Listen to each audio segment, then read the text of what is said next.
Hello there, fellow pilots. On today's flight, I will be taking you to the 2019 Brasschaat Flying Festival.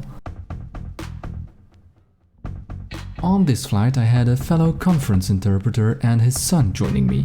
I wanted to capture this flight on video to give them a nice souvenir of their experience, but unfortunately, I forgot to switch on my attenuator, which means I didn't record the radio and intercom conversations. At least, the weather was quite nice during this Indian summer day. This also means that the airspace was quite busy, with heavy traffic not only around Brasschaat for the flying festival, but also in the rest of the Belgian airspace.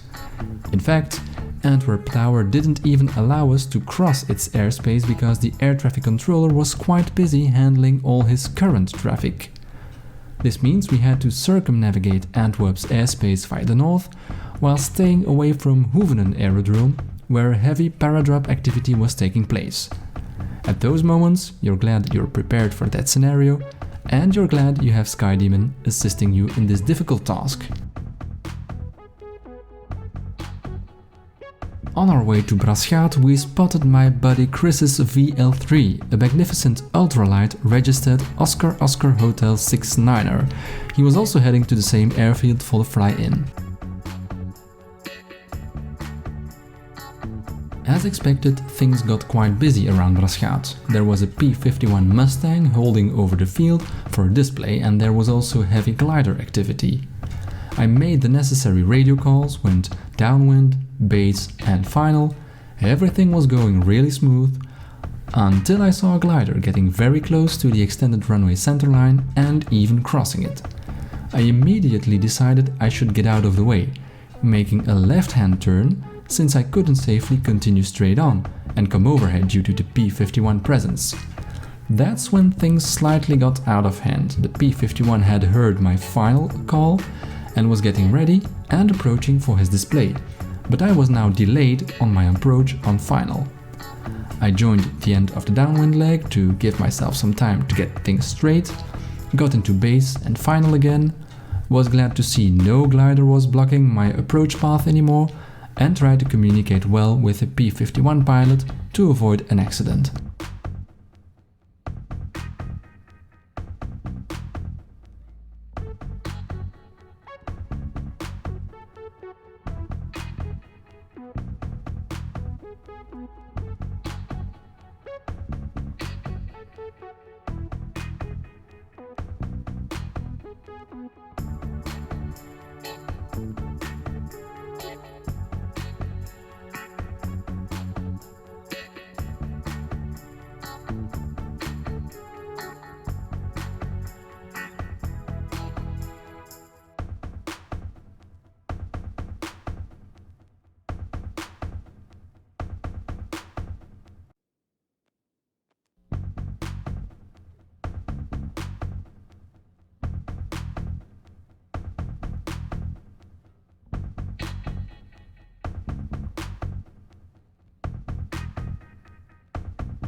The flying festival itself was also quite fun. The artillery battalion opened up their hangars, showing a massive amount of military equipment, including a Belgian Alouette helicopter.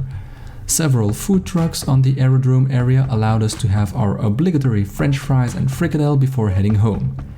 The flying festival was well organized, with staff doing their best to run Brasschaat radio like pros in order to make it a safe event for everybody. The return flight was uneventful if it wasn't for the expected delays before being able to take off. Everybody started to go home in the late afternoon and wanted to depart in between two displays.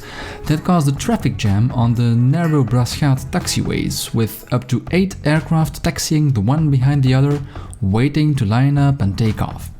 Fortunately, we were number 2 for takeoff behind the display aircraft, so we didn't have to wait for too long at threshold, window and door closed.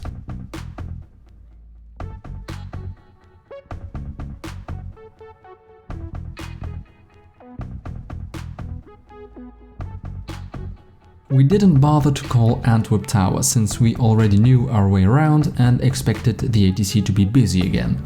We again circumnavigated the Antwerp CTR via the north and immediately called Brussels Information instead.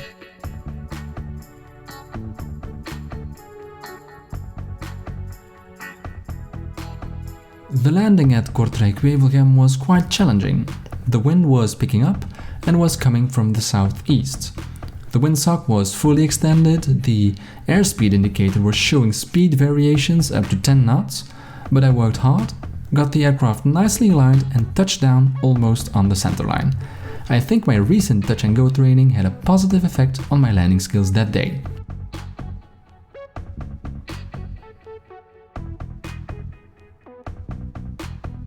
Well, that's it for today, fellow pilots. Thanks for watching this flight to Brasschaat Flying Festival. If you liked this video, be sure to click the thumbs up button and to subscribe to my channel. Bye bye!